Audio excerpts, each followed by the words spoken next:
headlines. City News.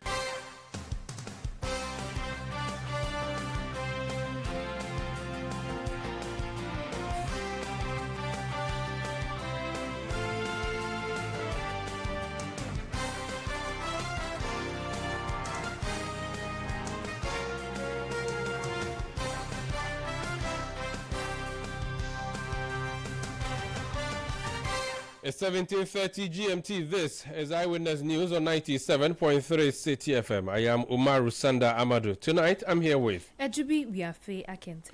And coming up over the next 90 minutes.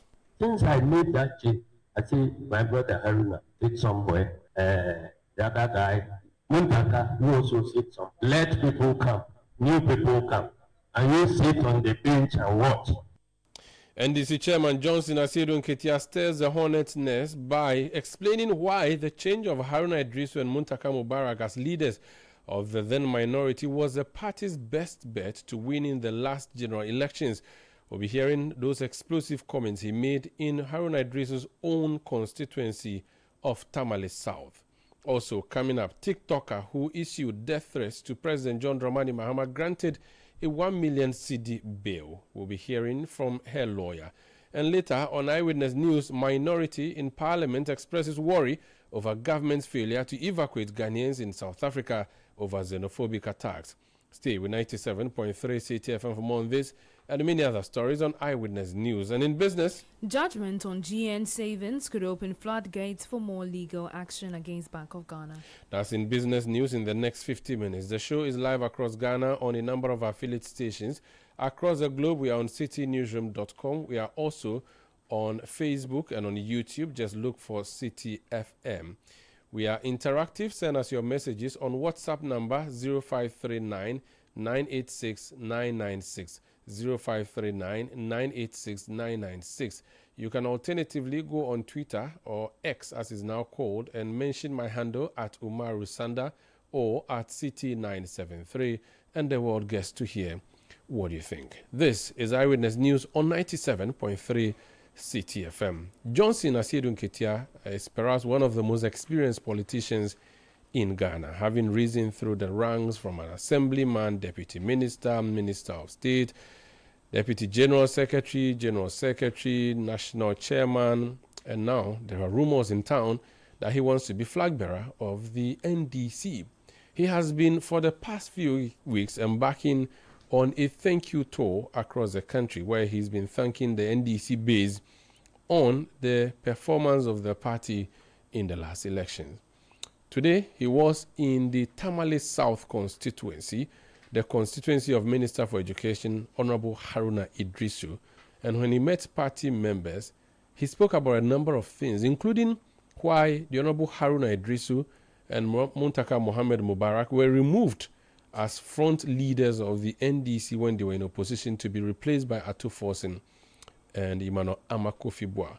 He explained that victory for the NDC in 2024 was near impossible, with Haruna Idrisu and Muntaka being the front-line leaders of the party. He explained that that decision that he took as the coach, quote-unquote, of the party at the time could be one of the reasons that the party chalked one of the biggest successes in electoral history. Let's listen to Johnson Asiedu Nketia, popularly known as General Mosquito. Haruna has been my brother. We have worked together. In fact, when I made him the minority leader, there were people in the party who were attacking me. That he has made his friend and boy minority leader. There are better people who could be chosen. Who should be the minority? We got over that time. Then new things were emerging. And I said that we have to change the forward line of Parliament. Otherwise, it will be difficult for us to win elections. President Mahama disagreed with me. But I said that, look, you have elected me as chairman of this party. I am the coach of the party going into the election. So let me make the changes that will win us the election. When we win, we all enjoy together. Since I made that change, I see my brother Haruna sit somewhere. The other guy, Muntaka, you also sit somewhere. Let people come, new people come, and you sit on the bench and watch. There was hell. And people started thinking that somebody who has been my friend for more than 20 years has certainly become my enemy. I said, how can Haruna become my enemy? He cannot become my enemy. But I am a coach, and I must watch how our opponents are playing, so that I also arrange my things for us to be able to win. When we did the arrangement, we went into the election. The victory that NDC got in 2024, have you seen any such victory in Ghana since the beginning of the Fourth Republic? We won. After winning, I told President Muhammad that we cannot ignore Muntaka and Haruna in the setting up of our government. So they need to be given big positions. President Mahama agreed, and they gave them big positions. And we are working together. So if you are in Tamale here, and you are forming groups, Haruna group, Asiadun Katia group, and so on, it is not our case. It is your case in Tamale here. It's not us. Because we are working together. And so, Chief, I just came to thank you and to assure our followers that NDC will continue to be one. There will be struggle for positions. There will be times people will be angry, others will be smiling. But at the end of the day, when we are struggling for things, we must make sure that the vehicle we are traveling in together will remain intact. Don't let us carry our differences in ways that will destroy the NDC vehicle that keeps us in power. So I want to thank you very much. I want to thank the good people of Tamale South and appreciate the work you have been doing, and we expect you to do more in the coming elections. Thank you, and may God bless our program.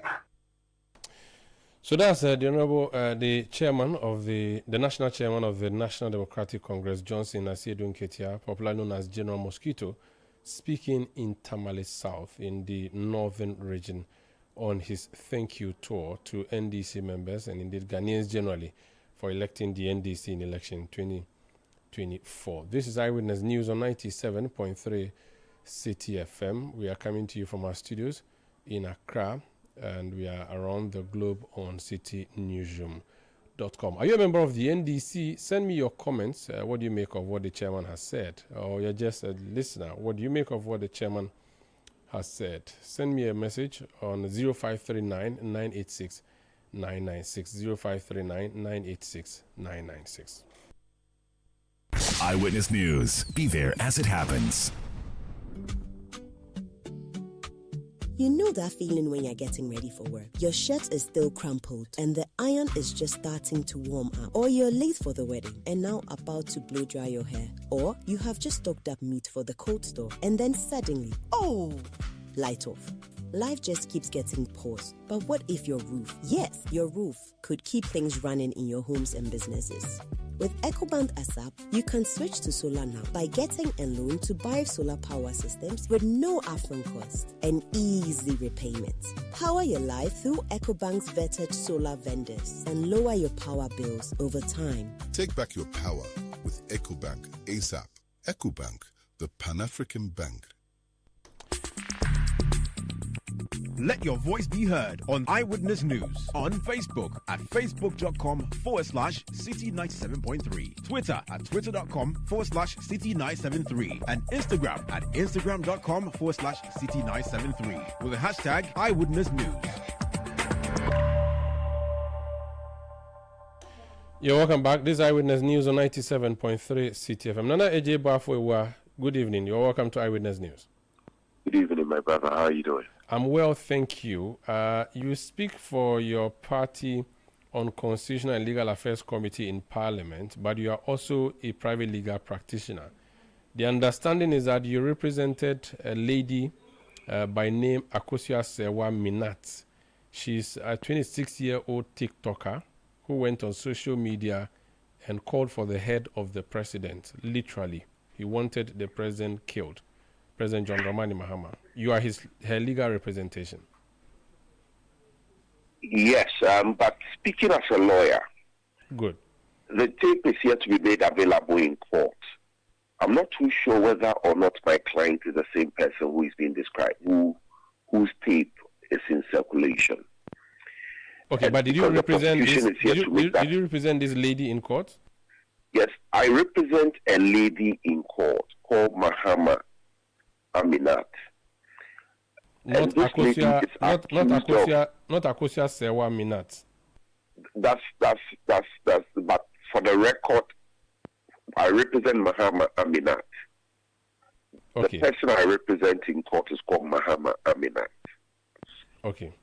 Now, what happened in court? Where was she put on trial? Was it in Accra or in? She's accused. She was brought from Kumasi by the police, having been accused of being responsible for a certain video in circulation where she's accused of making certain statements which is said to contravene Section 207 of the Criminal Offences Act and then Section 75 of the Criminal Offences Act.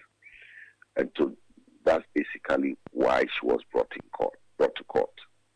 And in layman's terms, these sections you mentioned, what actions do they describe as an offense? One is a communication offense. One is an attempt to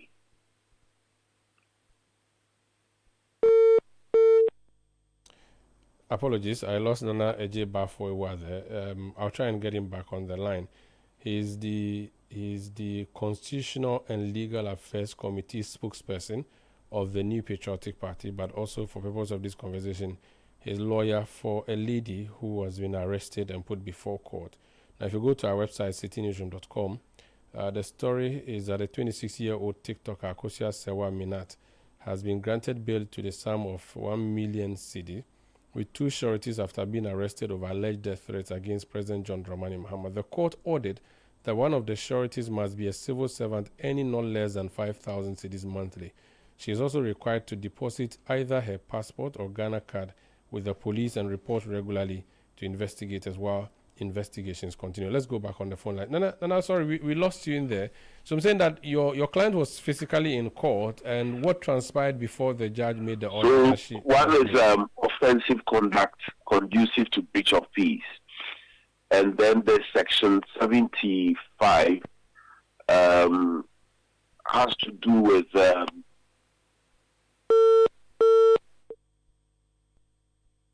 Apologies, we are really having a dodgy line there to Nana J. Bafwewa. This is Eyewitness News on 97.3 Citi FM. We'll try to get him back. Let me read some of the messages you've been sending through, especially relating to the first voice we brought you, the voice of Johnson Asedun Ketia, National Chairman of the NDC. Tia Malik in the Northeast region says, about time we make it clear to the chairman that he cannot speak and expect discerning minds to be quiet.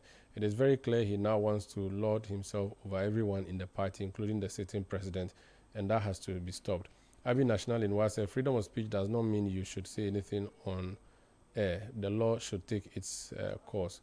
Hamdan Alasan from Nyonyi South says, I'm not against the thank you tour of Chairman Asedun Ketia, but he needs to mind his own words to avoid creating divisions in the party. A good coach does not publicly accuse his players. Send your message to 0549 986 996 0549 986 996. Go on Twitter or X and mention my handle at Umaru Sanda or at Citi973. Let me go back. Hopefully we can continue with this conversation with the lawyer. Nana, can you hear me? Yes, I can hear you. Beautiful. One is a conduct which breaches the peace of the country, and the other is threat of death. So, in effect, the police is saying that by whatever word she's accused of stating in the alleged video, she has threatened to harm, she has threatened to kill the president. And the other one being that, she breached the peace, which is peace of the country. But when you look at the facts which accompany the charges, they don't support the charges in any way.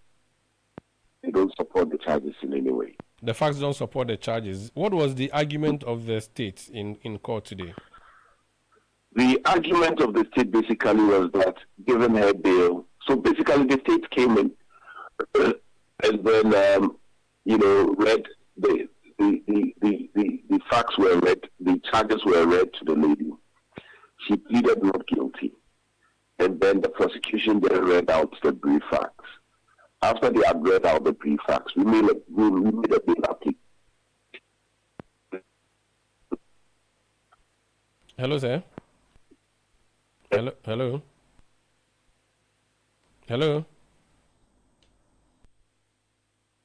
Nana, can you hear me?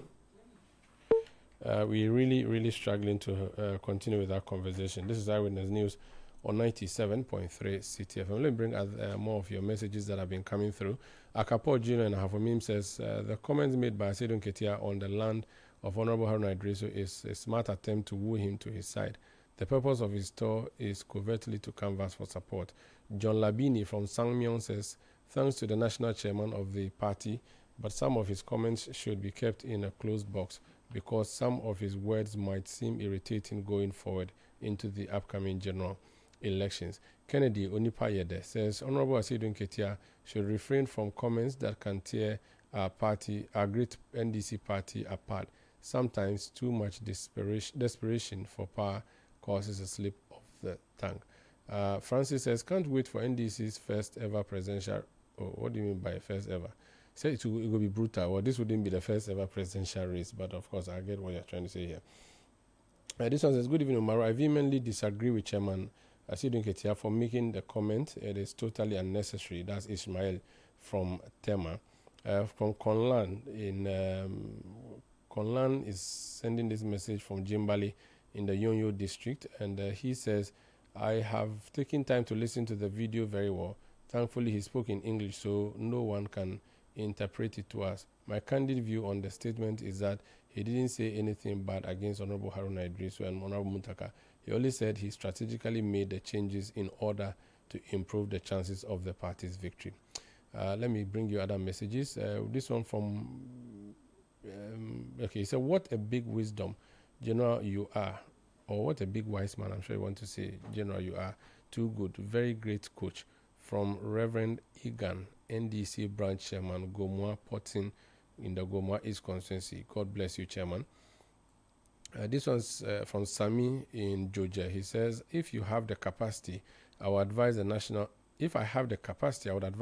chairman to stop his thank you tour so that the president and party remains focused and delivering to the satisfaction of majority of Ghanaians. This one says, it's very unfortunate for General Mosquito to refer to Muntaka Mubarak as the other guy, even if he is your probable opponent on the flag bearership race.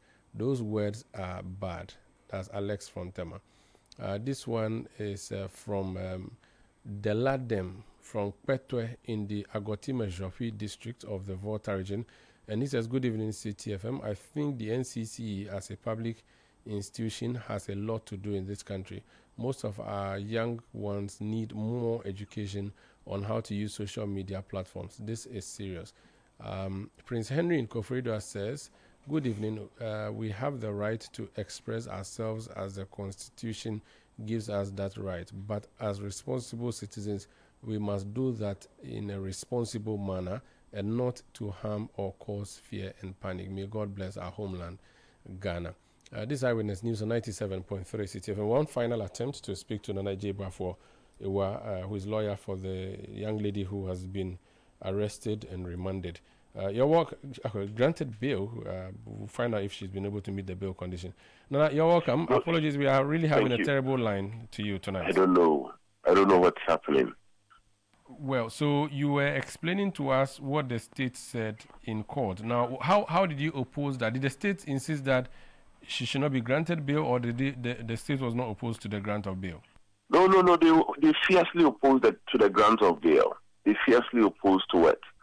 But the judge, taking into account the arguments that had been made, decided to grant her bail. So your argument won the day. Congratulations. Yes. Hooray. Thank you. Except that the bail conditions were too onerous. And so we are reviewing our next steps. 1 million cedi with two for her sureties. To deposit a passport. She doesn't have a passport. So if you make an order to deposit what she doesn't have, what does that mean? Did the court not say a passport or Ghana card? It said passport and Ghana card. Is it and or? Because if it's or... And. Okay, so name that. If it doesn't have, you don't bring. You just bring what you have, which is a Ghana card. But or you're saying that... It's a court order. So the court would have to take arguments on that for a variation. I see. Okay, so that's something you will be considering. But in granting bail, I need your education. Oh, God. I think we have to leave the conversation here. Unfortunately, we cannot continue further. Nana J-Bafwewa is a spokesperson of the MPP on Constitutional and Legal Affairs Committee and also lawyer for a lady, 26-year-old lady, TikToker by name Mahama Aminat, also popularly known as Akosua Sewa Minat, who was arrested by the Inspector General of Police's Cyber Vetting and Enforcement Team, that's CVET, following the circulation of viral videos on social media which alleged or invited death on the President John Dramani Mahama. This is Eyewitness News on 97.3 Citi FM. We return with more. Please stay with us. Eyewitness News. Be there as it happens.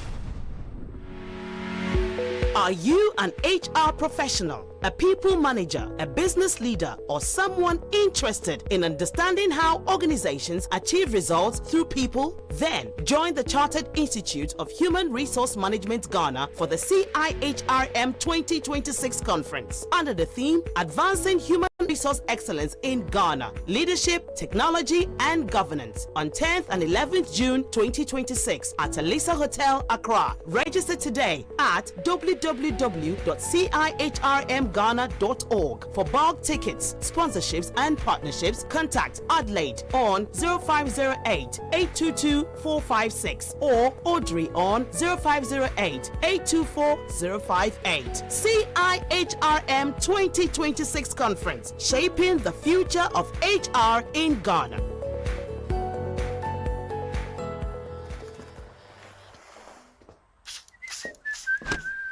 Charlie, trim I'm nice. I get some serious meeting. Allah, motion. But Charlie, no credit today. Oh, but you relax. Momo day. Hey, what funny. Yes, so I borrow small, sort myself out, I pay back. We move.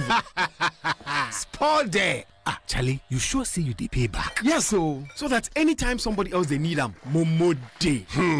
Be like I for can't borrow some more. Hey, you this boy. Don't go there and disgrace yourself. Allah, motion. Responsible borrowing be the real flexo for today's needs and tomorrow's dreams. Borrow, sort them, pay back. Momo day.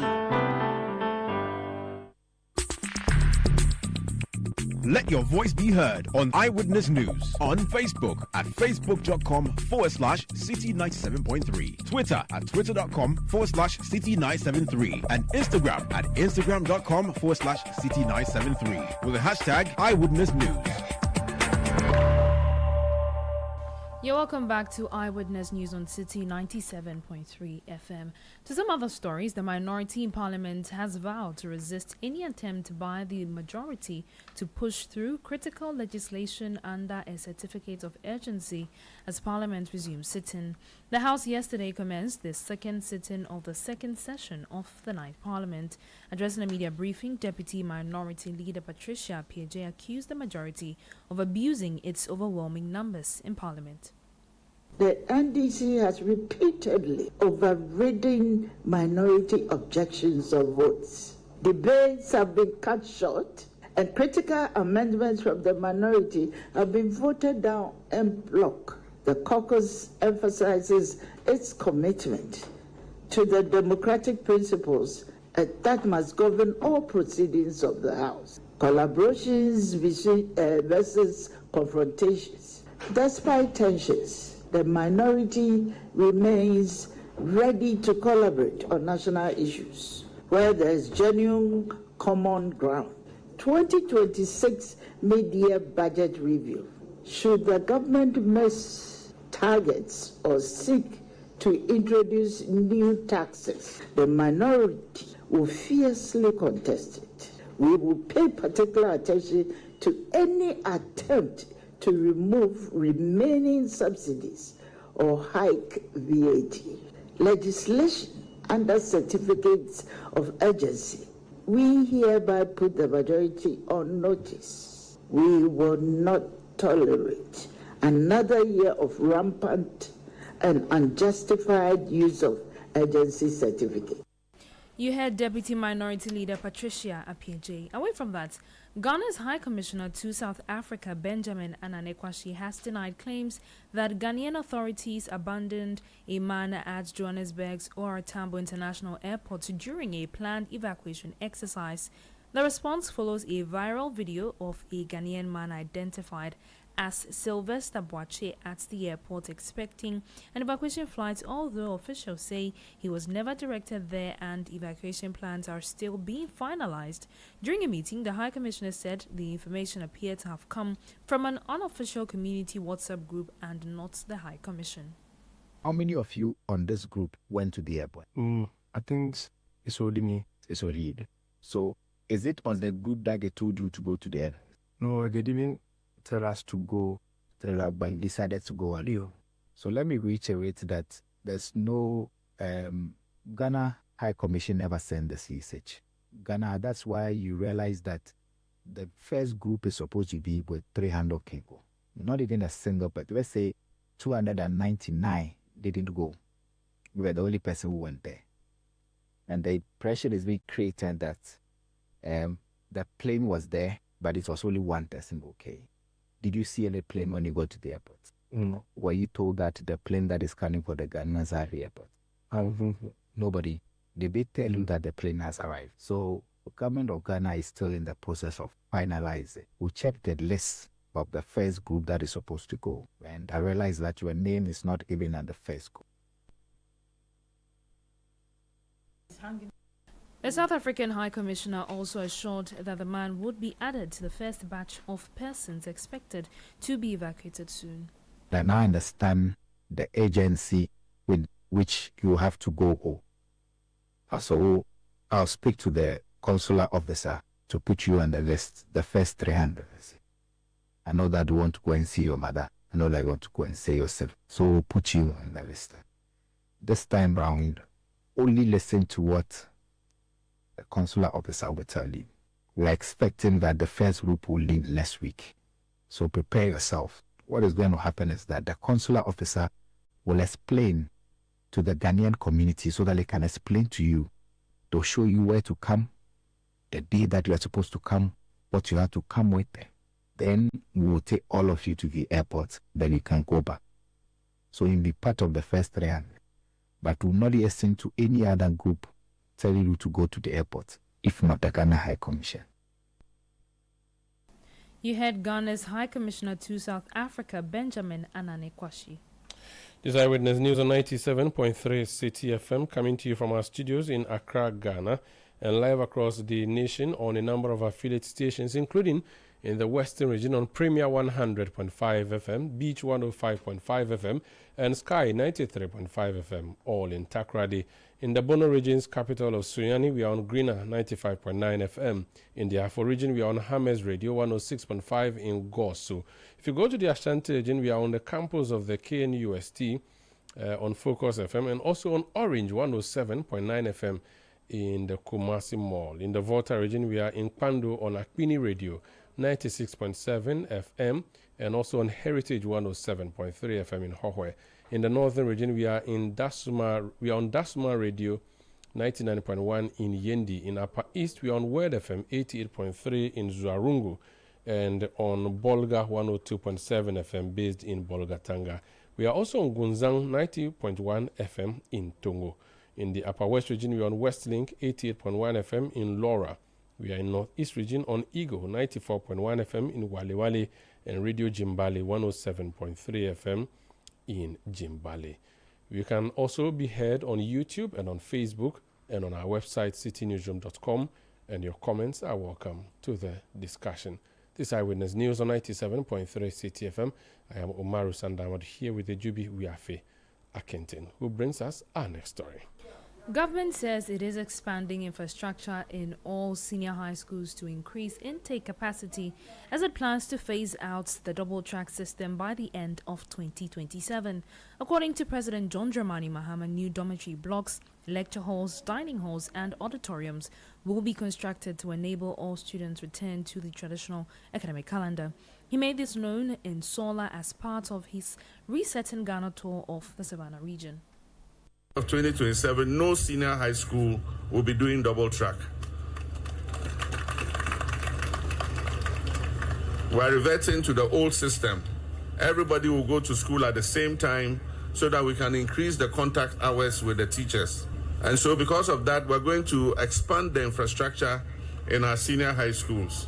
And so we're building dormitory blocks, we're building lecture halls, we're building dining halls, auditoriums, and all that, in order that we expand their capacity to take in more children at once instead of double track. So that is one of the projects. Apart from that, we are investing to improve the quality of secondary education. So the secondary schools that are considered category C, we are going to invest in 30 of them to move them from category C to category B. You had President of the Republic, John Dramani Mahama. Let's return to that story about the South African repatriation or the plan to evacuate Ghanaians from South Africa. The minority is not particularly pleased with the situation or the state of affairs in Pretoria, the South African capital. The Honorable Samuel Abdullah Jinapo is NPP Member of Parliament for Damongo and also the ranking member on the Foreign Affairs Committee of Parliament. He has issued a statement on this particular matter. He's joined us on the line. Honorable, you're welcome to Eyewitness News. Thank you very much, my good friend Omaro, and good evening to your listeners. Good evening to you too. What is the challenge you have as a minority caucus on the situation in South Africa relating to our government's attempt to bring Ghanaians back home? Well, thank you very much. Our issue is very straightforward. You know, we've had occasion to speak to this matter on multiple occasions, and the situation in South Africa, as we all know, is serious, is dire. Our citizens are in need of consular services and the assistance of their country. And in times like this, that citizenship should matter. Okay? Being a Ghanaian should matter, should have consequences. And so the Ministry of Foreign Affairs publicly announced arrangements to repatriate a number of Ghanaians to Ghana who are in a state where their safety and their lives are under threat. And we are told reliably that over 300 Ghanaians had registered with the Ghana mission in South Africa to be repatriated to Ghana, and only for them to show up and logistical arrangements had ostensibly not been made. And we are saying very simply that this is a very serious matter, and this is a matter that government should rise up to the occasion And we think that the Ministry of Foreign Affairs, working with its partners, i.e. the mission in South Africa and others, should rise up to the occasion and go beyond the rhetoric and go beyond the announcements and the publications and put concrete measures in place to be able to assist Ghanaians generally, and in particular those who want to be repatriated to Ghana. Indeed, yesterday, BBC reported this. They reported this postponement, and on the floor of Parliament, I was on my feet to crave the indulgence of the Honourable Majority Leader to get a minister to brief Parliament on this very disturbing situation. We are told that the minister himself has announced that he's traveled to South Africa. We wish him very well, but when all is said and done, beyond the rhetoric, beyond the announcements, beyond the publications, we think that this is the time the government, through the Ministry of Foreign Affairs, working in conjunction with Ghana's mission in South Africa, should put in place concrete, substantive measures to come to the aid of Ghanaians who have been caught up in this very unfortunate situation in South Africa. Okay, now, I've listened to an interaction our ambassador or high commissioner in South Africa had with the gentleman who appeared at the airport, who allegedly had come to catch a flight, which flight it never was. And there was an earlier claim that there was a flight, but only one person showed up. It appears that that person, based on all the interactions I've heard him have with our high commissioner, was misinformed. He didn't use the appropriate state channels, and that's why what happened. Now, the state is saying, based on a statement that was issued by the Foreign Affairs Ministry yesterday, that there are a lot of high-level discussions that had to be had. In fact, as we speak, I think our Foreign Affairs Minister is in South Africa. So clearly, the plans are being worked on. I'm sure you do know that these things will take time. Bringing citizens back home involves a lot of logistical challenges, and so the government should be pardoned if they say give us a few days to straighten up things. All of these assurances, Omaro, are welcome. I mean, there's absolutely no twist about this. Ghana has been through this many, many times in the Fourth Republic. You recall during President Rawlings' time, the situation in Liberia, Ghana had to mobilize logistics, and Ghana has been very good at this. And Ghana was able to come to the aid of its citizens, of her citizens, sorry. And indeed, that made our citizenship worth its while. And President Rawlings did it in Liberia, in Sierra Leone, in several other places. You recall not too long ago in Ukraine, President Akufo-Addo's government had to step forward and discharge its responsibility towards the citizens of Ghana. All of these are most welcome. The point we are making is very simple. We are very prepared to lend whatever support we can to the Ministry of Foreign Affairs. It is the ministry itself that made these arrangements, made the announcements, gave the dates, indicated to the country that they've registered 300 people and they were going to repatriate into Ghana. It is the ministry, we did not.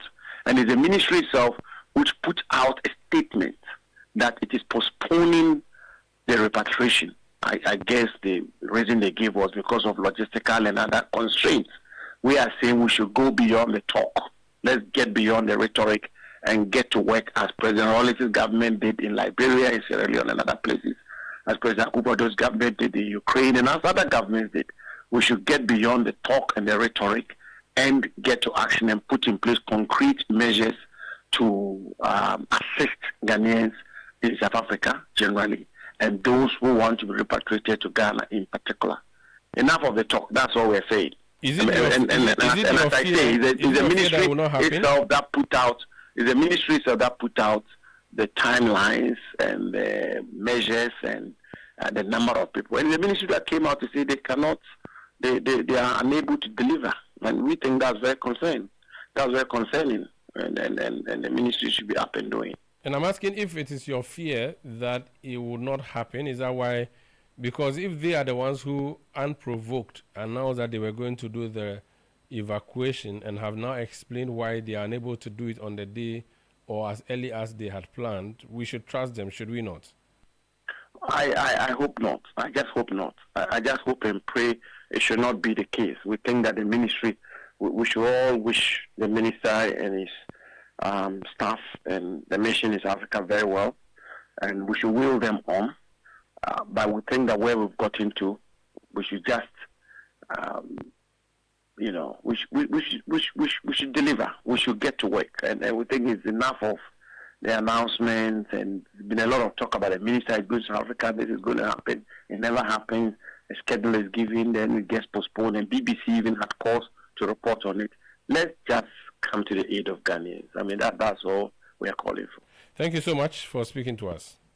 Thank you, sir. That's the Honorable Samuel Attah-Mensah, or Abu Jinapo, as he's popularly known as, is the NPP Member of Parliament for Damongo and also the ranking member on the Foreign Affairs Committee of Parliament. This is Eyewitness News on 97.3 Citi FM. We are coming to you from our studios here in Accra. I am Umar Sandamadu here with the Jubi Wiafia Kenton. The big story we brought you tonight, I mean, one of the lead stories, has to do with comments made by Johnson Asiedu Nketia, the national chairman of the NDC, during his thank you tour in the Tamale South constituency of the Northern region, where he explained why he'd had to remove Haruna Idrisu and Muntaka Mubarak as frontbench leaders of the NDC, despite opposition from then candidate John Dramani Mahama, and how his change of or removal of those two officers led to the NDC's massive victory. Listen to him.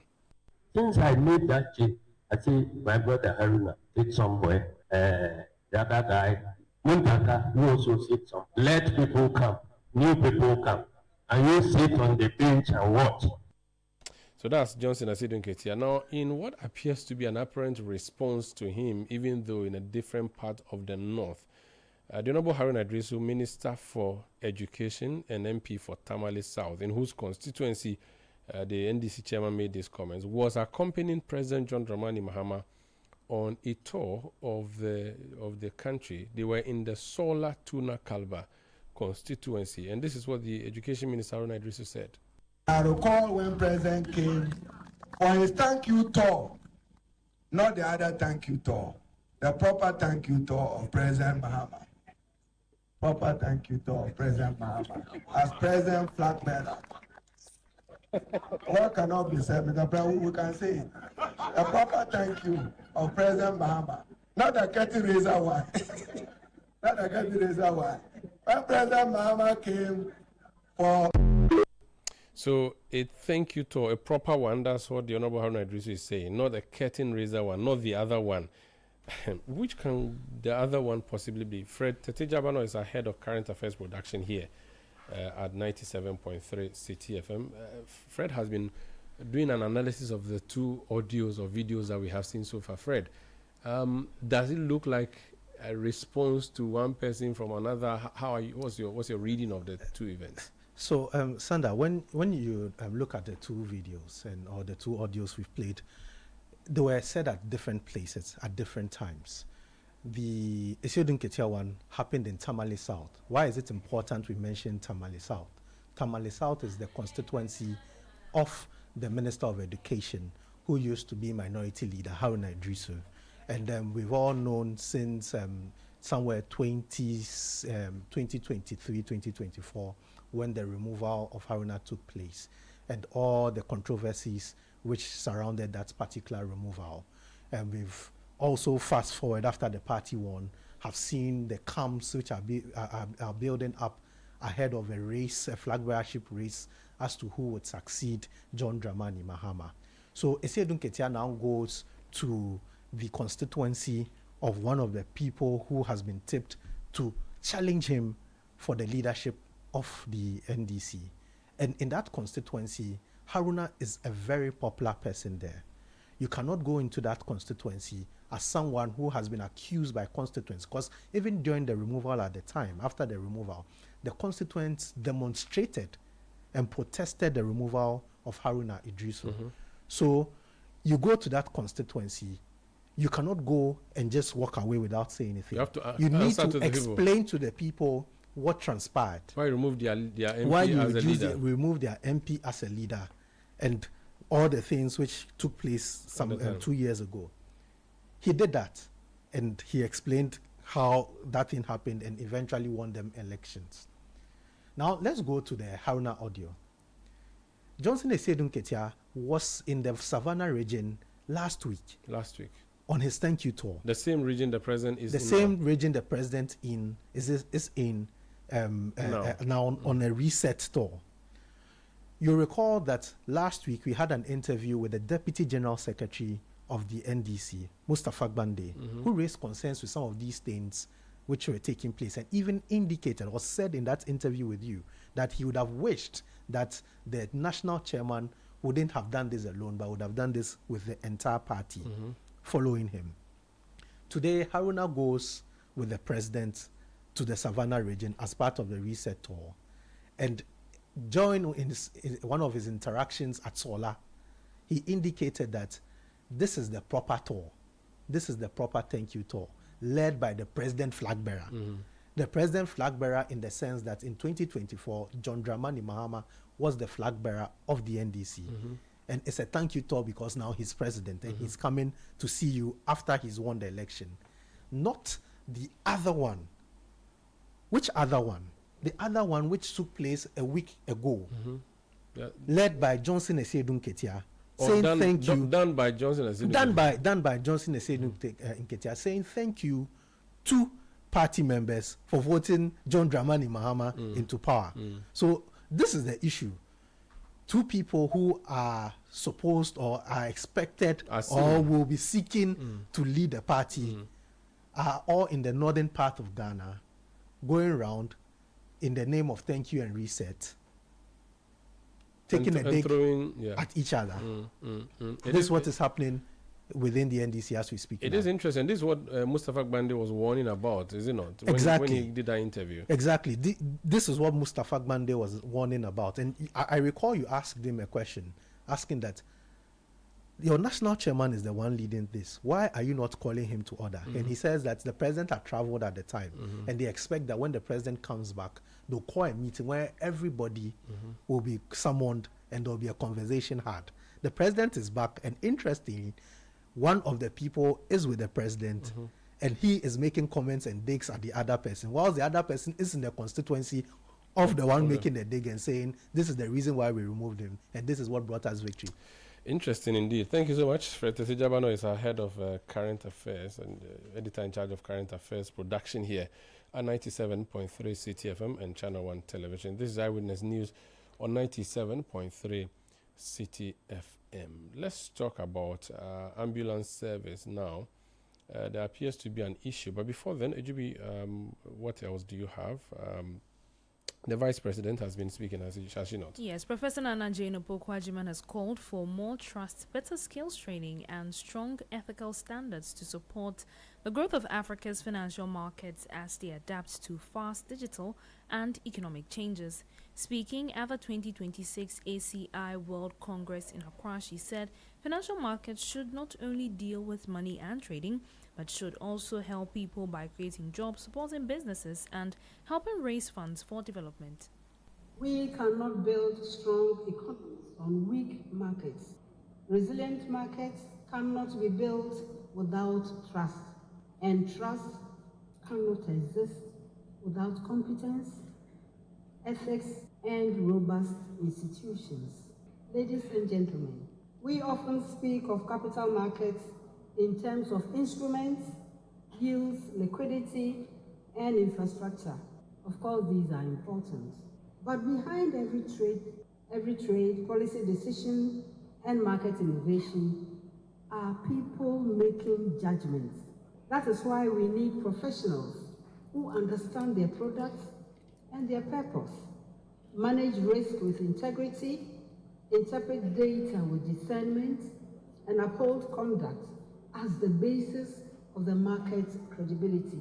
We also need regulations and regulators, institutions, and professional bodies to prepare people for the complexity and pace of modern markets. Our continent has a young population. We have expanding cities, growing digital adoption, and high entrepreneurial energy.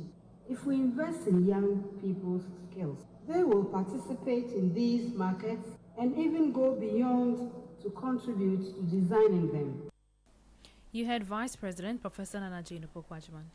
Now, the National Ambulance Service has strongly rejected claims that its emergency medical technicians are poorly trained. Now, this is flowing from the Professor Attah-Mensah Akosa Committee's findings and recommendations in relation to the death of a person, a man who was knocked down.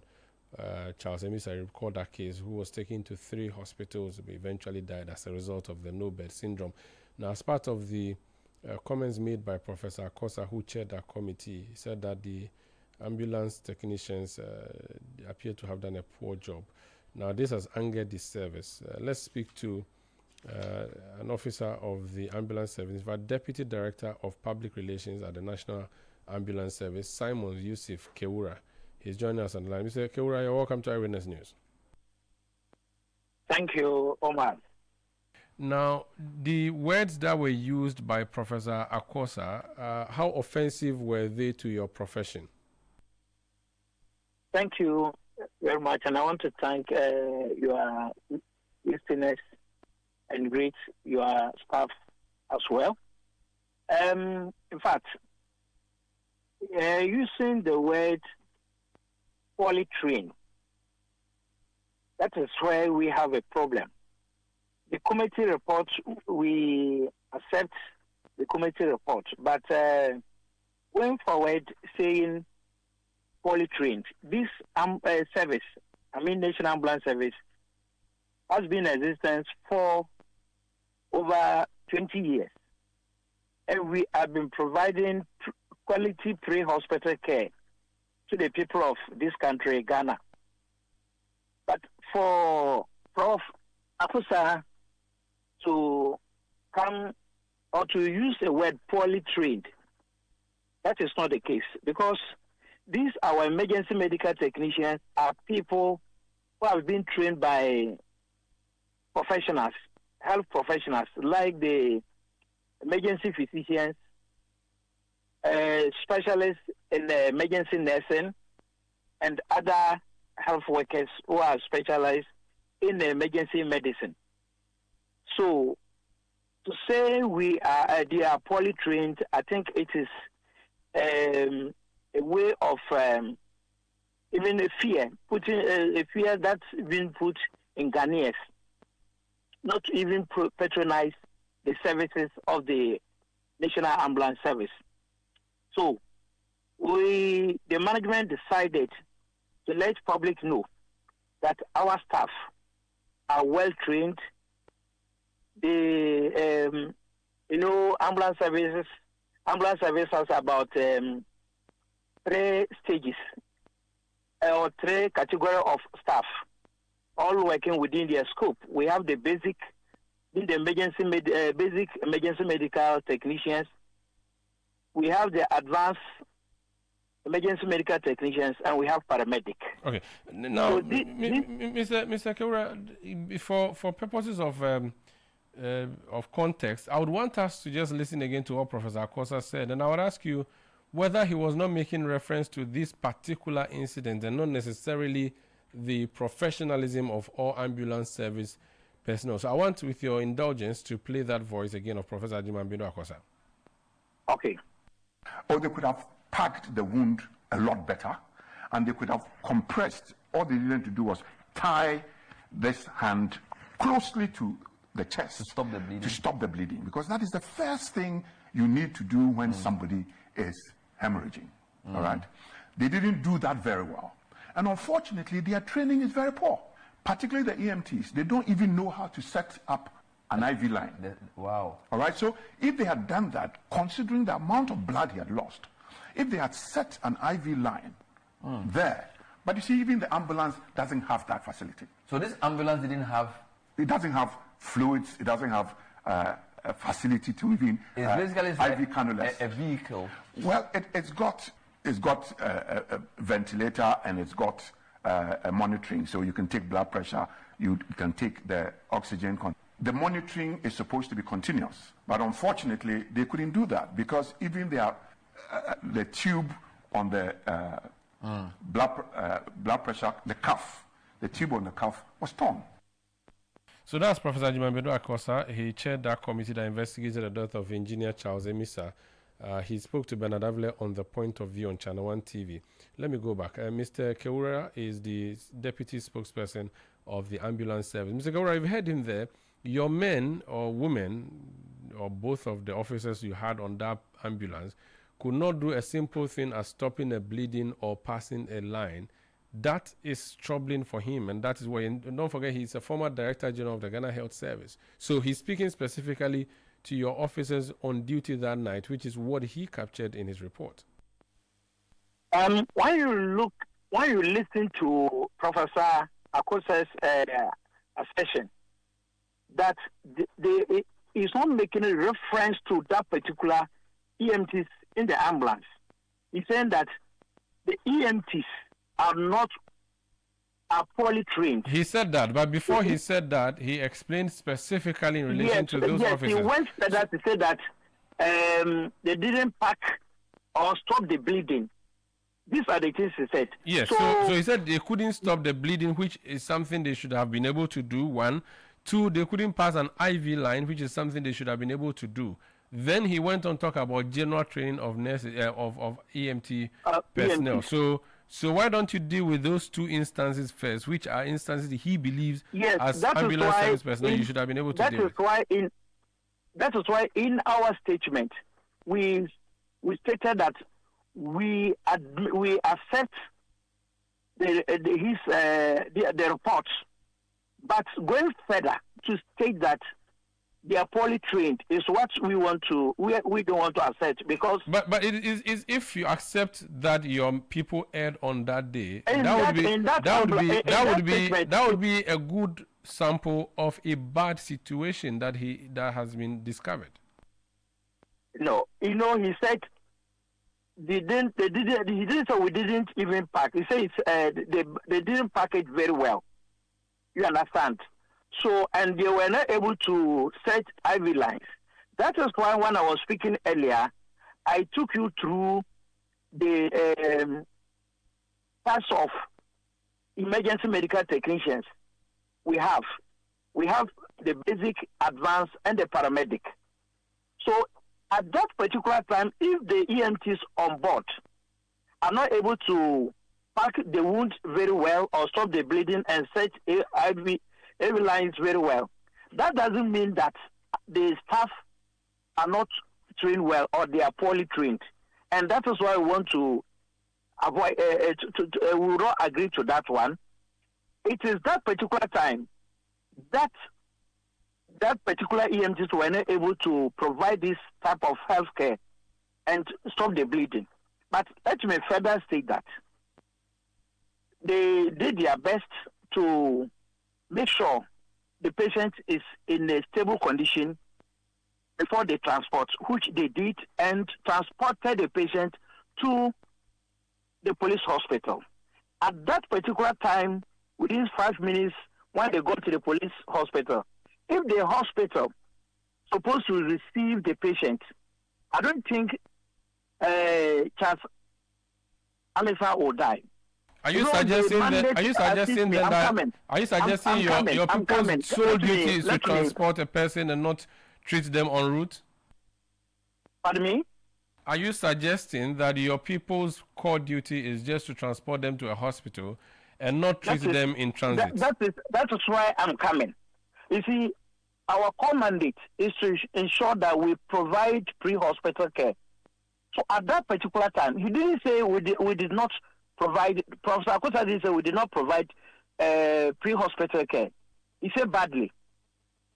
You see, so he said badly. He said we did not provide. So I want to say that we have been providing pre-hospital care very well, and this particular time, in his assertion, I think he made mention that the bandage and other things that we're supposed to use to pack the wound were not enough. Which even went further.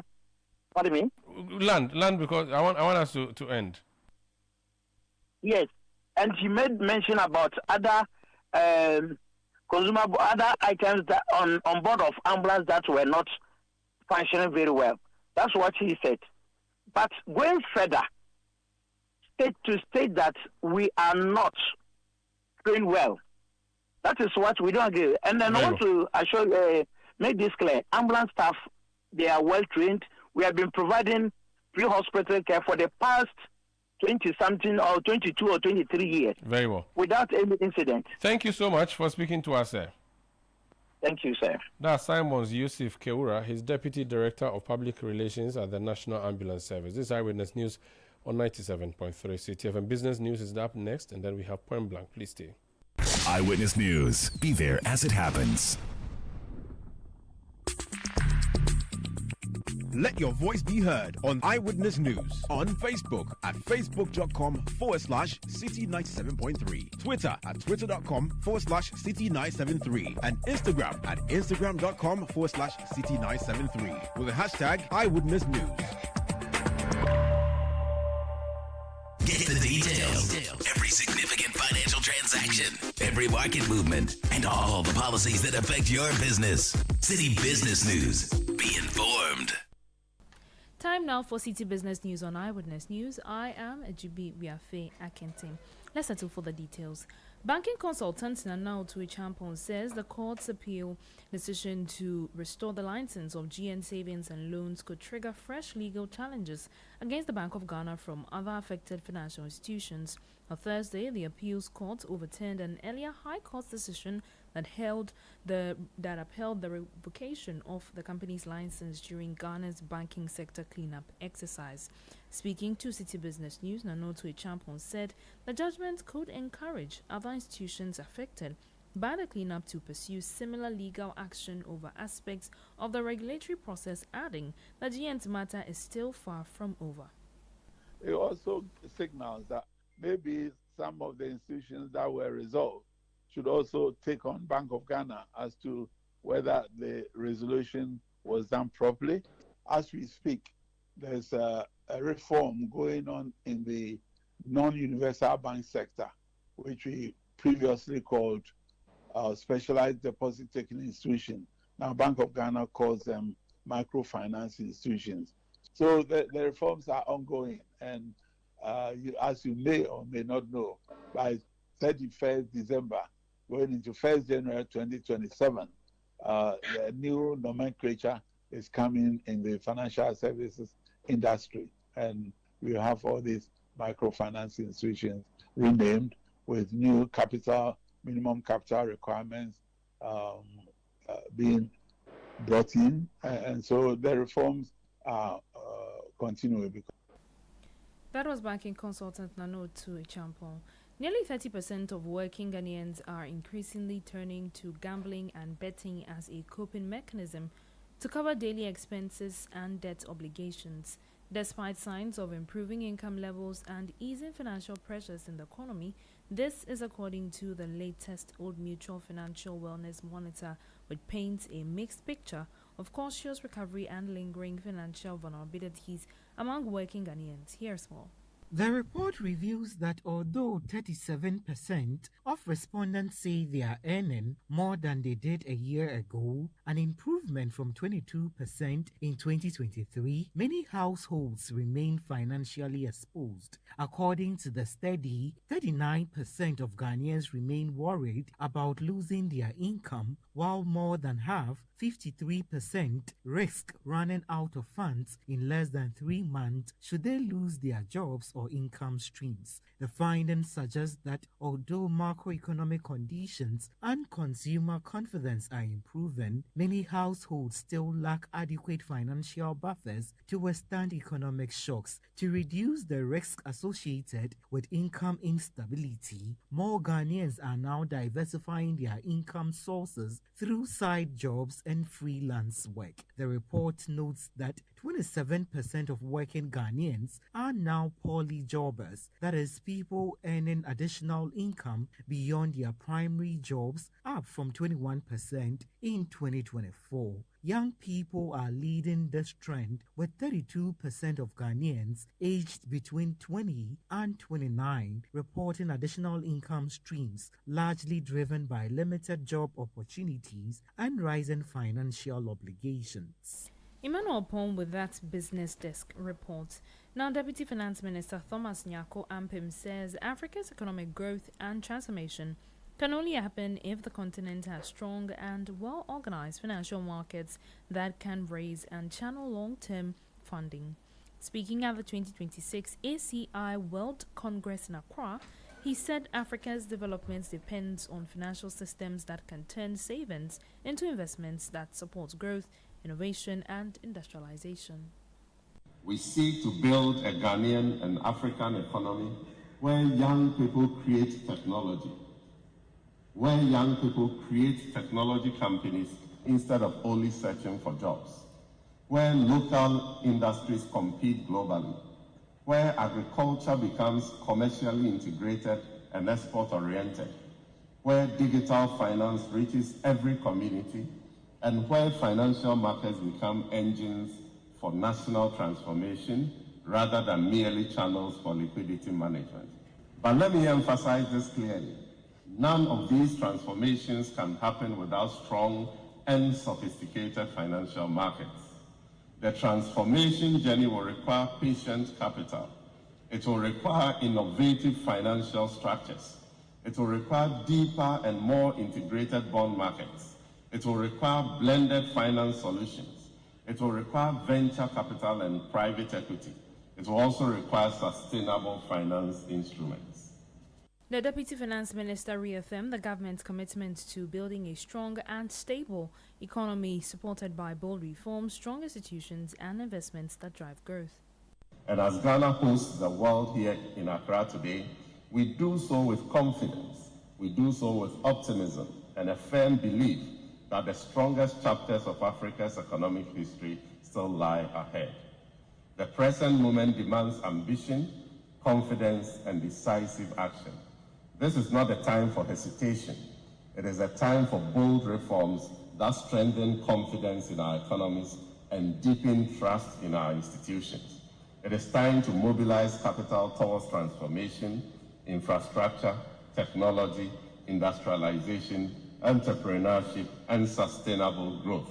And ultimately, it is a time for Africa to rise through strong, resilient, and forward-looking financial markets that can finance the continent's aspirations and secure its place within the future of the global economy.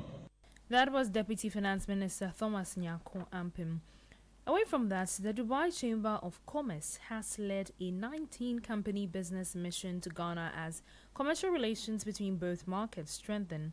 This engagement was to explore opportunities in high-growth economies such as Ghana and included companies operating in sectors such as construction, mining, oil and gas, and consumer goods. Data shows non-oil trade between Ghana and Dubai increased by more than 60%. Executive Vice President of International Relations at Dubai Chambers, Salem Al-Hashami, said the two countries will deepen business cooperation and create new commercial opportunities. Today's forum creates an important platform to engage between the business communities here in Ghana and in Dubai. It also opens new partnership opportunities that will support long-term growth in both markets. Our delegation today, they are here to explore the local market, build direct relationships, and identify new areas for cooperation. Salem Al-Shamsi is Executive Vice President of International Relations at Dubai Chambers. And that's it for today's edition of the City Business News on Eyewitness News. Up next is Point Blank. I am Ejibi Biafe Akente. Eyewitness News. Be there as it happens. Hey, Charlie, these days there are azan everywhere. And GCB Bank is on the alert to protect your money. So be vigilant. I should share my OTP with you. How can you tell me this story? Masa, one-time PIN will be group work, so don't share. Azan, they say share your PIN for them to help you. Azan, unknown link, biya, no click so pa. Bebre Azan, free ATM help, say. My friend, look sharp. GCB Bank will never ask for your PIN, OTP, or Ghana card details. Don't fall victim. Think before you click or send anything. Azan Boys Day Street. So DG, call 0800 422 422 free or WhatsApp 0202 422 422 when in doubt. Azan is brought to you by GCB Bank, your bank for life. Electrical pass a dream. Nancy, no more you won't. Every time man focus so fake na begum. It's a motor cables. I wonder why. No man scan. Check the cables. Or your Nexus cable metal. One low smoke anti-counterfeit cables nibia. So nibia. Muntwada. Again, the man who use cables na. Man need them strong. Low smoke anti-counterfeit cables. You make sure that the fake cables on your papa wire. Then they say gentleman. Open whistle P. You toxic. No me genusu so hua. One pongo table to make. Let's say use low smoke anti-counterfeit cable. I'll make an issue. Whistle a creeping over. Into a triangle between a then when you low smoke anti-counterfeit cables here. Etra. And wonder why. They put my scan. Now check it there. So your original. Offering Nexus cable metal. Nexus cable metal low smoke anti-counterfeit cable. Yes, Sasha. The yaja to be there. Only you got a cable. Nexus cable metal. Electricity no get leg. The Nexus cable metal cable they carry up. Je m'appelle. Je m'appelle. Je m'appelle. Mappe. Et mappe. Hey, Asamo. French idiot. This is a midi croissant. Meet Aja. She makes sobolo in a small shop in Kaswa. She's going places with MTN Ejumapa. Now, she's learning French kakra to teach her francophone customers indigenous recipes. Watashi no namae wa. Watashi no na. My boy. Whoa. She's learning Japanese too? Watash. What? If you're a woman with a small business, join MTN Ejumapa today by dialing *5060# and enjoy 150 megabytes data, a lifestyle bundle for social media, free MTN to MTN calls every Monday, and an insurance cover. You will also gain access to expert training, discounts on digital tools, and financial support to grow the business of your dreams. Terms and conditions apply. MTN. Let your voice be heard on Eyewitness News on Facebook at facebook.com/City97.3, Twitter at twitter.com/City973, and Instagram at instagram.com/City973 with the hashtag Eyewitness News.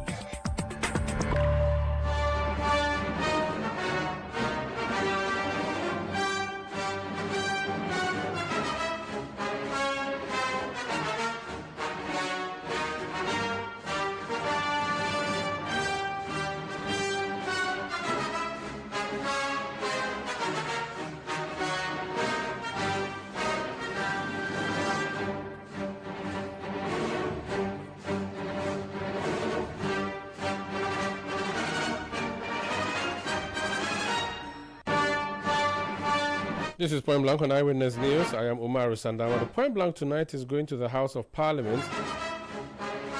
The House has resumed, and as is characteristic of the new sittings, the leaders speak to the media. So we are going to hear from Majority Leader Honorable Mahama Ayariga and also Deputy Minority Whip Jerry Ahmed Shaib. The two of them spoke to the media today. Now, one of the key issues that they raised or talked about has to do with the repeal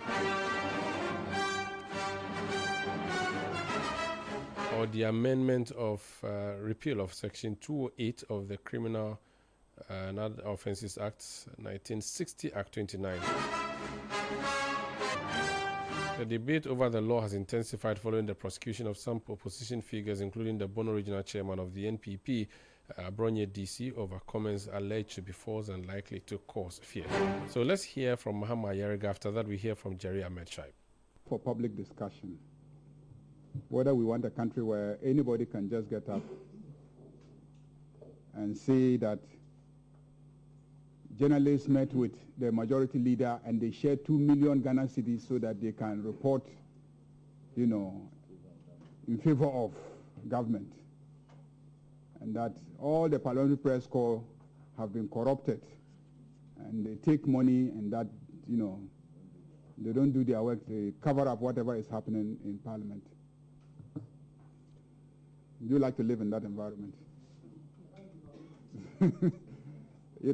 False publication. Yes. The response that, so you go and correct it. I should go and correct it. you are in the media. Is it possible that when you publish something falsely about me, deliberately, knowing very well it's not true, even if I attempt to go and correct it, that all the people who heard you when you were saying it, that the same people who hear me when I'm also saying it? Is it possible? So that is the issue that we should discuss as a nation. We are here representing you, members of parliament. If you give an indication that that's the kind of society that you want, we don't have any other thing to do than to pass the kind of legislation that you want as a society. So we're not thinking for the society. No, we pick signals from the society as to what they want. And then we consider it as members of parliament. We debate it, and then we approve whatever it is that you want. Do you want people to keep saying things on radio and publishing things that can lead to a breach of the peace? Okay? Can somebody just get up and do a video that says all Ghans should sack all non-Ghans who are in Accra because they've taken over their lands? Are you getting the situation? You know, do you know the implications of that kind of statement? Some societies have experienced genocide, have experienced civil wars, because people just use their media platforms to say things. Especially when the dominant majority in the society wants to take on a minority and they control the airwaves and the media, they'll just say all sorts of things. And if there's no legislation to use to stop them, it could create problems. But it's up to us as Ghanaians. If we think that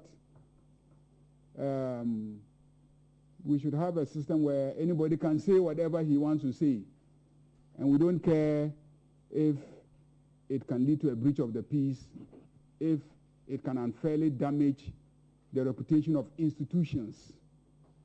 If it's an individual, me, you publish a false publication, I can go and then sue. Is that okay? But when you make a false publication about Parliament, it's an institution. Okay? When you make a false publication about the police service, when you make a false publication about the judiciary, critical state institutions, and you know very well that what you are saying is not true. He quoted the decision, but that is in court. In court, when you raise objection to a judge hearing your case on the basis of bias, that's when you, the one alleging bias, you are being asked to actually bring the evidence of the bias which you are claiming. Okay? It was raised in Sala and Attorney General, you know, as an objection. And so those are the instances when, you know, that applies. But the criminal code is simply talking about making statements that you know can lead to a breach of the peace, and yet you go ahead and then make them. Making statements about public institutions that you know is false, you know that it's false because you don't really have any evidence to establish that. And then, you know, you still go ahead and then make those. But if a journalist, as happened in, what's his name? The one who was hiding and then gathering evidence about judges, Anas Armiao. I mean, he managed to actually gather evidence, is that not it, of some judges engaging in conduct that we don't. When he published it, who could send him to court and prosecute him for, you know, statement that, you know, could lead to a breach of peace or false publication? He had built the evidence. He had built the base. Are you getting the situation? Even though you may not agree with the methods that he used to gather it, but once he has the evidence and says, you are corrupt, and this is my evidence, I actually have tape recordings of you, what are you going to say again? So, yes, the media space is opened up because of social media. But not everybody should try to be a journalist. You, as a journalist, you've gone through the school, and you've been taught that don't publish something that is false, that you don't have evidence of. So you know as a professional. But now social media, everybody thinks that they are journalists. You know? And that is where the problem is. If you have no legislation to deal with a situation like that, what happens to us? Sitting time, until changed by the speaker, the sitting times remain in the afternoons, until changed by the speaker. Quorum, yes, we will try to make sure that we always have the numbers. But the practice, the tradition of parliaments have always been that, you know, we go and come when there's critical, you know, decisions to be taken, and we need everybody. There are ways of making sure that everybody, you know, is in the chamber. But on a day-to-day running of the affairs of Parliament, since this Parliament started, we've never insisted that every single day everybody should be in the chamber. I mean, MPP was in power for 8 years. I was in the chamber with them. There were times when we were just about 15 or 13, and we would take a legislation from beginning to the end. Yeah, oh, you were there. You were always sitting in the gallery observing us. And the cameras are still there. Where we took legislation from beginning to end with just about 10, 15 people sitting in the chamber. And we never raised issues of quorum. Anytime that we raise issue of quorum, sometimes just to make fun. So, yes. And a lot of the time that the minority raises question of quorum, they don't really want us to stop work. It's just part of the game that, you know, you will raise it and threaten for attention. So we are used to that, but we always find a way of reaching out to them so that they can allow us to continue business. See, we have a situation where we have a number of members of parliament who are ministers of state. Then we have a number of members of parliament who are serving in ECOWAS Parliament, are serving in Pan-African Parliament. So as we speak, he is on ECOWAS Parliament. He is on Pan-African Parliament. Now, there are times when they are actually sitting in South Africa or Abuja, and if they are not even sitting there, they are participating in committee work of the various parliaments on missions all over Africa. You can't, you know, say they should not participate because other parliaments are participating all right. Then you have members of parliament who are serving on boards. So the running of the country has to happen. The international representations have to go on. And some MPs, on a daily basis, are having emergencies in their constituencies. They have to run back there. Even though you are sitting, you know, there was an accident and a chief died in his constituency, and so he has to rush there and go and then empathize with them, or a school building collapsed, and then he has to rush there and go and then at least empathize with the community where the school building collapsed, and etc. Adaklu had landslide yesterday. So you can't say that he should not go. So these are the things that actually take members of parliament. But if there is a real emergency and you need everybody, whatever it is they are doing, sometimes we fly people in from, you know, abroad if we need the numbers, and then they happen to be abroad. We just send them notice that please come back because we need you on this day for this assignment. Or even the ministers, whatever proceedings you have everywhere, please stop and come because we need you. So when it is critical, trust me, every single member will be summoned into the House to transact business. I will follow up with you on the statement by the Member of Parliament on television. I would have said disclose, but in the process you might disclose the name of the contractor, and I don't want that to happen because he is not part of us. Then loaded work at the end, I've always advised against loading work at the end. And it is usually the committee chairpersons. Referrals are made to them, they sit on it, you keep, you know, prompting them, they keep, you know, saying they are doing consultations, they are having conferences, they are having engagements on the same, you know, referral. By the time they finish, then the minister comes to you pleading that he wants it passed before you go on recess, and that's really what is causing. So it's usually a problem of leadership of the various committees. Examples of entrenched provisions that could be changed. Well, you know the recommendations of the Constitution Review Committee.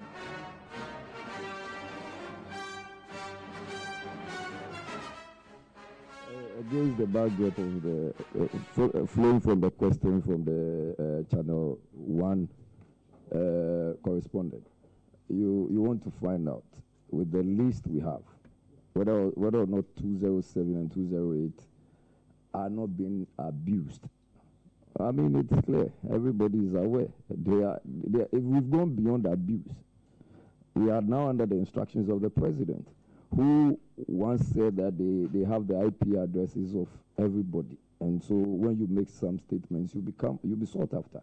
If somebody publishes Dumso is back, ask yourself, truly and genuinely, how is that the basis for the person to be picked up? Well, that is why we want you to understand that we are not taking judicial notice of what this government is doing with free speech, and especially for you media practitioners. Because you see, they are not just gagging NPP gradually, they are gagging all of you. And if I show you the list, it's unending.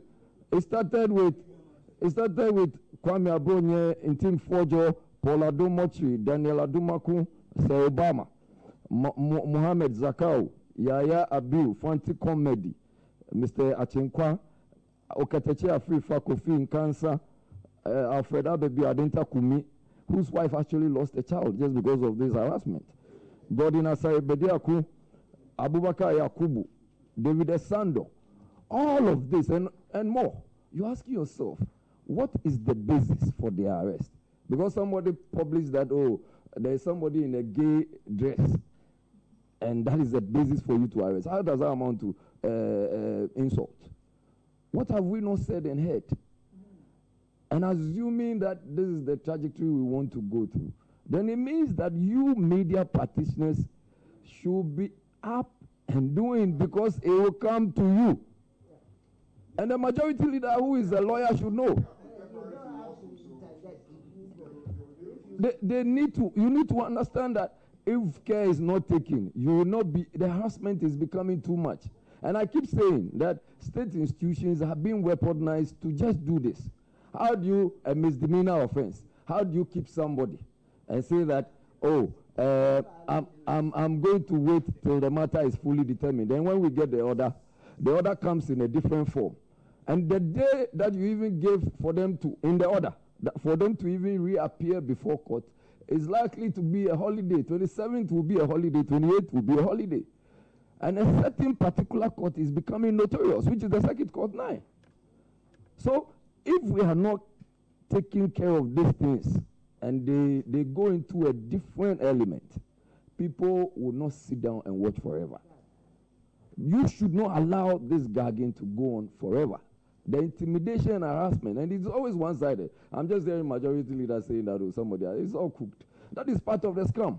It's part of the fact that the government is largely incompetent. They are not performing. They don't want any form of criticisms. The moment criticisms are started, then they come after you just to start their diversionary tactics. What are we saying? We are saying that Galamsey is for gold board. We are saying that there is every part of Ghana. What we see is Galamsey. And who is the aggregator? His gold board. Who is buying gold from Ghana? His gold board. So where Galamsey is on, you have not been able to pay cocoa farmers. Just yesterday I saw a video of President saying, that we are going to pay those who, the banks that had been closed down or shut down, we are going to pay the depositors their money. Now the Minister of Finance comes to give you a different version of that conversation. He says we are not going to pay anything. He doesn't see the sense in making payments to these people. Now, somebody goes to talk about this. Wait, the person will be picked up. And this is the kind of scam we are seeing. Youth unemployment in Greater Accra alone is more than 50%. Meanwhile, we've been told about 133. And it's still 111. And then you come and tell us that MPA is doing something. What are they doing? We already see fuel stations already working sometimes beyond 12 hours and 18 hours.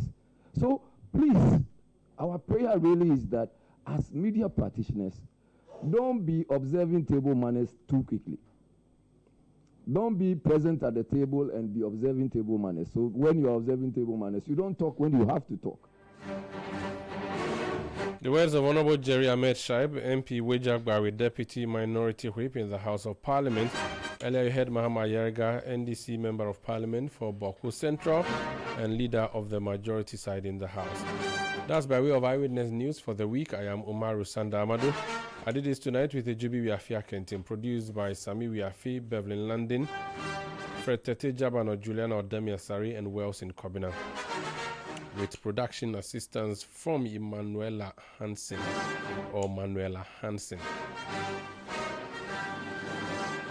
who is an intern on the show.